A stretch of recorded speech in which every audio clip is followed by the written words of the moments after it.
Hello दोस्तों, यह video मानव रोग जो कि बैक्टीरिया, कवक, विषाणु और प्रोटोजोआ से होने वाले रोग होते हैं, उन रोगों को लेकर बनाया गया है।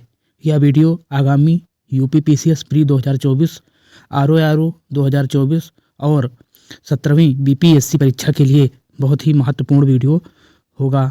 तो कृपया सभी लोग इस वीडियो को ज़रूर देखें। चलिए शुरू करते हैं। सबसे पहले प्रोटोजोआ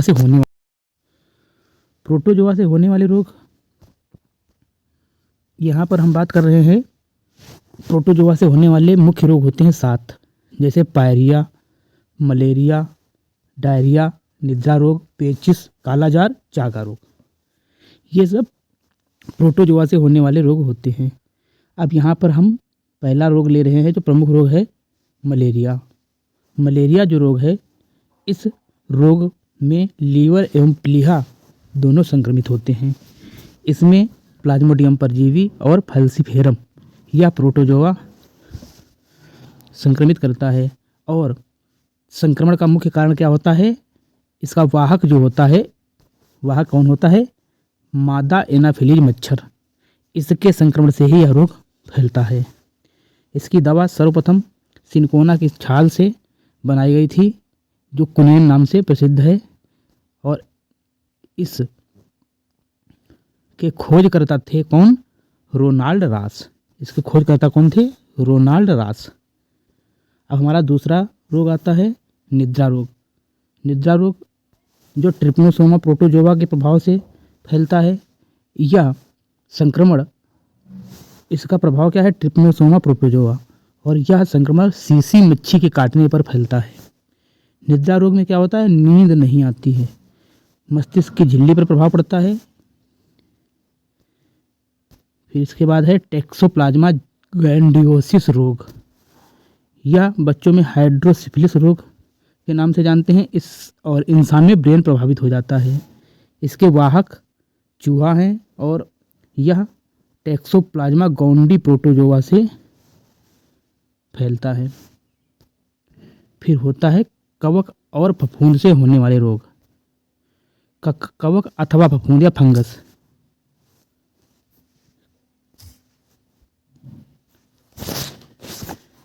यहाँ पर हम बात कर रहे हैं कवक। तो कवक से होने वाले मुख्य रोग हैं दाद,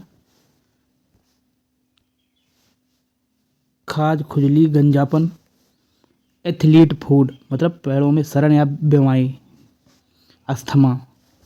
ये सब कवक अथवा फफूंद से होने वाले रोग हैं। इसके बाद में आता है बैक्टीरिया या जीवाणु जनित रोग। बैक्टीरिया या जीवाणु जनित रोग। बैक्टीरिया से या जीवाणु से होने वाले रोग, यानी बैक्टीरिया इंग्लिश में बोला जाता है और जीवाणु को जीवाणु हिंदी में बोला जाता है। बैक्टीरिया और जीवाणु से होने वाले रोग हैजा, डिप्थीरिया, हृदय रोग, कुष्ठ रोग, टाइफाइड, टिटनेस, काली खांसी, निमोनिया, प्लेग। ये सब बैक्टीरिया अथवा जीवाणु से होने वाले रोग हैं। इनकी चर्चा भी, विस्तृत चर्चा भी हम कर रहे हैं। इसके बाद में हम वायरस से होने वाले रोग। वायरस से होने वाले पुराने रोग और नए रोग। पुराने रोग क्या है? चिकन पॉक्स, छोटी माता, hepatitis A B C D E F. Hepatitis भी क्या है? वायरस का ही रोग है। फिर है रेबीज, पोलियो, सामान्य फ्लू, डेंगू, गलसुआ। गलसुआ मतलब खसरा। ये सब क्या हैं? वायरस से होने वाले पुराने रोग हैं। नए रोग क्या हैं?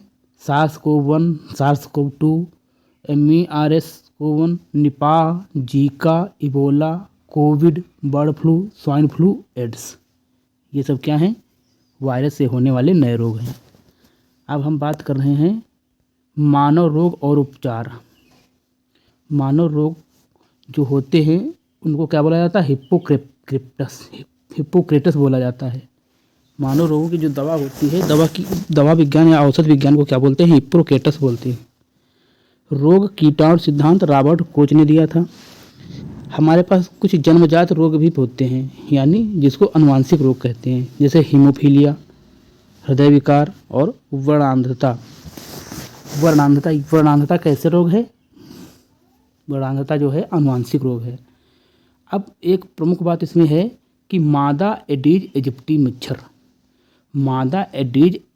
मच्छर यह वायरस वाले रोगों को प्रभावित करता है, जैसे डेंगू, पीत ज्वर, जीका वायरस, चिकनगुनिया। ये चारों, डेंगू, पीत ज्वर, जीका वायरस, चिकनगुनिया, ये चारों रोगों को संक्रमित मतलब एक से दूसरे में पहुंचाने का काम करता है कौन? एडीज एजिप्टी मच्छर। जैसे डेंगू वायरस में क्या होता है? प्लेट की कमी हो जाती है। जीका वायरस, फिर इसके बाद चिकनगुनिया में क्या होता है? जोड़ों में दर्द और चकत्ते पड़ जाते हैं। जीका वायरस में भी क्या होता है? तेज बुखार आ जाता है। अब इसके बाद में मादा एडीज एजिप्टी मच्छर से 4 कौन? डेंगू, पीत ज्वर, जीका वायरस और चिकनगुनिया, ये सब वायरस वाले ही रोग हैं। इसके बाद में जापानी इंसेफेलाइटिस, ये भी एक विषाणु जनित रोग है।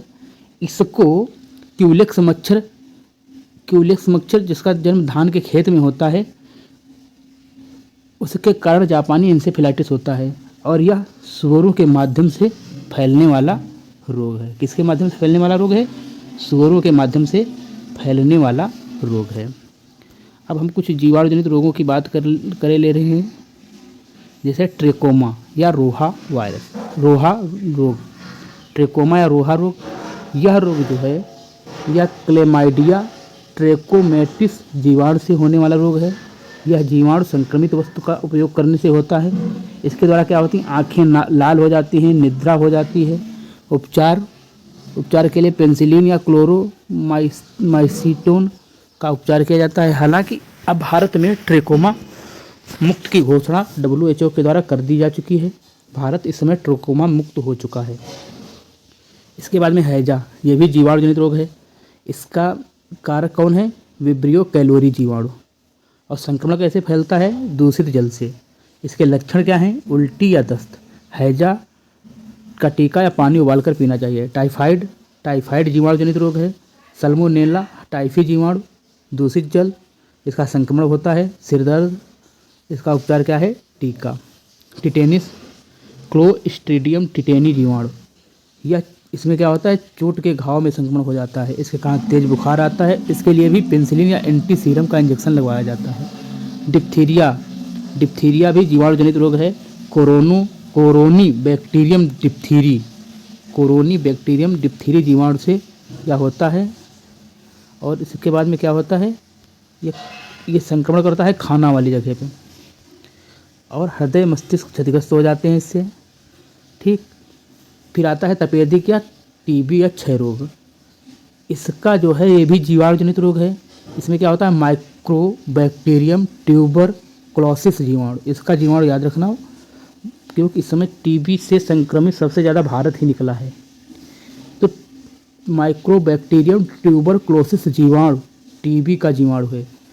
इसके द्वारा खांसी, छींक सीधे भोजन के द्वारा यह दूसरे में प्रवेश करता है। इसमें क्या आता है? बलगम, थकान, कमजोरी और बलगम के साथ खून भी आता है। ठीक, फिर आता है काली खांसी, बर्डोटेला पर्टुसिस जीवाणु से आता है। या इसका जीवाणु कौन है? बर्डोटेला पर्टुसिस जीवाणु। यह हवा के माध्यम से फैलता है। इसमें लगातार खांसी आती है। पिटीखीता। इसके बाद प्लेग है पिस्सुओं से होने वाला रोग, चूहों से फैलने वाला रोग है, सीधे समझो। प्लेग में क्या होता है? जांघों या टांगों में गिल्टियाँ निकल आती हैं। इसके लिए प्लेग का टीका लगवाना चाहिए। अब आता है कालाजार है लिस्मेनिया से होने वाला, बालू मक्खी या सैंड फ्लाई इसका वाहक है। इसमें पीलिया या तेज बुखार आ जाता है। अब हम बात कर रहे हैं विषाणु जनित कुछ प्रमुख रोग, जैसे यहाँ पर है इन्फ्लुएंजा फ्लू। इन्फ्लुएंजा विषाणु से होता है या थूक एवं हवा के माध्यम से फैलता है। इसमें खांसी, बलगम, छींक, बुखार आता है। इसके लिए एंटीवायरल दवा लेनी चाहिए। फिर आता है पोलियो। इसका पोलियो विषाणु है, जल एवं दूषित भोजन। इसमें अंग अपंगता आती है। इसके लिए टीका लगवाना चाहिए बाल्यकाल से ही। इसके 2 टीके चलते हैं, एक ओरल टीका चलता है और एक इंजेक्शन वाला। तो अपने भारत में इसके लिए ओरल टीका चलता है। खसरा मार्बेली वायरस से चलता है। हालांकि पोलियो 2014 में पोलियो को WHO ने भारत से समाप्त कर दिया है। पोलियो मुक्त कर चुका है भारत। अब खसरा है मार्बेली विषाणु के कारण। ये वायु के माध्यम से फैलता है। इसमें आँख नाक में पानी आता है, उबला और हल्का पानी पीना चाहिए। चेचक वेरियोला विषाणु वायु प्लस के संपर्क में आने से फैलता है। ज्वर लाल दाने चेचक का टीका लगवाना चाहिए। छोटी माता वेरिसेला जोस्टर विषाणु से होता है। श्वास या छींकों में छोटे छोटे दाने, बुखार में स्वच्छता। बुखार वो आता है, इसके लिए क्या है, स्वच्छ रहना चाहिए, जिसको छोटी माता देवी जी कहते हैं। इसके लिए स्वच्छता बनाई जाती है और इसका कोई टीका ईका नहीं है। रेबीज यह विषाणु जनित रोग है, पागल कुत्ता या बिल्ली काटने से इसमें पानी से डर लगने लगता है, मतलब हाइड्रोफोबिया हो जाती है। इसके लिए भी टीका लगवाना चाहिए। जैसे ही कोई कुत्ता या बिल्ली काटे तुरंत इसका टीका लगवाना चाहिए। हेपेटाइटिस या पीलिया ये ABCDEF इस प्रकार के रोगों में विभाजित होता है। यह जो है विषाणु वाला है। ये खाने से टाइप ए बहुत ये पूछा जाता है। टाइप ए हेपेटाइटिस किससे होता है, खाने के प्रभाव से होता है। और टाइप बी किससे होता है, रुधिर में होता है। इसमें आँख की त्वचा, इसमें क्या होता है, आँख की त्वचा पीली पड़ जाती है और ये एक यकृत को प्रभावित करते हैं। किसको प्रभावित करता है, यकृत को प्रभावित करता है। इसके बाद है जीका वायरस। गुजरात में पहली बार 2018 में केरल में जीका वायरस भी मादा एडेज एजिप्टी मच्छर से होता है। 1947 में बंदरों के द्वारा प्रसार में फैला था। यह शिशुओं में माइक्रोसिफेलिस प्रभाव के कारण मस्तिष्क पर प्रभाव डालता है, वयस्कों में न्यूरॉन तंत्र पर। और इसका प्रभाव यानी प्रसार किससे होता है, सेक्स से इसका प्रसार होता है। फिर आता है निपाह वायरस। निपाह वायरस संक्रमण एवं मृत्यु दर सबसे ज़्यादा है, 50%। मतलब अगर 100 लोगों में हुआ है तो 50 लोग खत्म हो जाएंगे निपाह वायरस से। पैरामिक्सोविरिड परिवार का सिंगल RNA द्वारा फैलने वाला रोग है। निपाह वायरस RNA द्वारा, सिंगल RNA द्वारा फैलने वाला। ये बात पूछी जाती है कि सिंगल RNA है, डबल स्टैंड RNA है। डबल स्टैंड RNA होता ही नहीं है, सिंगल स्टैंड RNA होता है, डबल स्टैंड DNA होता है। तो ये बात पूछ दी जाती है कि यह रोग किस RNA से फैलने वाला रोग है कि DNA से फैलने वाला रोग है। ठीक, तो वायरस वाले रोग लगभग सिंगल स्टैंड RNA से ही फैलने वाले रोग होते हैं। हालांकि RNA भी 3 प्रकार का होता है, mRNA, tRNA और मैसेंजर RNA। इस प्रकार 3 RNA होता है। इसी प्रकार देखा जाए जो कोविड-19 था, कोविड-19 में तीनों RNA थे, mRNA भी, मैसेंजर RNA, ट्रांसफर RNA और एक rRNA। ये तीनों RNA जो है किसमें प्रयोग हुए थे, कोविड-19 में। अब इसमें क्या हुआ, निपाह वायरस मानव जनित रोग है। ये चमगादड़ और सुअर से फैलने वाला रोग है। यह प्रत्यक्ष एवं अप्रत्यक्ष संपर्क से, मतलब अगर चमगादड़ ने कोई चीज़ खा ली है तो खाने के बाद तुम खा रहे हो, तब ये अप्रत्यक्ष संपर्क हो गया। अप्रत्यक्ष चमगादड़ आपके पास आया या सुअर आपके पास डायरेक्ट सुअर का मांस खा लिया तो ये फैल जाएगा। कौन सा रोग, निपाह वायरस। इंसेफेलाइटिस यानी मस्तिष्क की झिल्ली प्रभावित होती है इससे। ठीक, फिर आता है इबोला वायरस। इसकी भी मृत्यु दर 50% है। इसके लिए ना तो कोई टीका है ना तो कोई दवाई है। इसे फिलेविरिड परिवार का RNA होता है, सिंगल स्टैंड RNA होता है। इसका वाहक कौन है, बंदर या चिंपैंजी या चमगादड़। यह भी प्रत्यक्ष और अप्रत्यक्ष दोनों तरीकों से फैलने वाला रोग है। 1976 अफ्रीका के जायरे में इबोला नदी के किनारे यहाँ आंतरिक एवं बाह्य रक्तस्राव होने लगता था आंतों में। इसमें क्या होता था, वो जायरा नदी के किनारे लोहे के बर्तन में शराब पीने के कारण ये होने वाला रोग था। अब आते हैं 2 प्रमुख रोग, bird flu and swine flu. Bird flu अगर आएगा तो H5N1 होगा, एवियन इन्फ्लुएंजा वायरस हैं। और स्वाइन फ्लू आएगा तो H1H1 लगेगा। स्वाइन फ्लू मतलब ज़मीन पर रहने वाला होता है। तो हाइड्रोजन सबसे हल्की धातु होती है। H1 हाइड्रोजन का वो होता है। हाइड्रोजन ड्यूटेरियम ट्राइटियम इसके समस्थानिक होते हैं।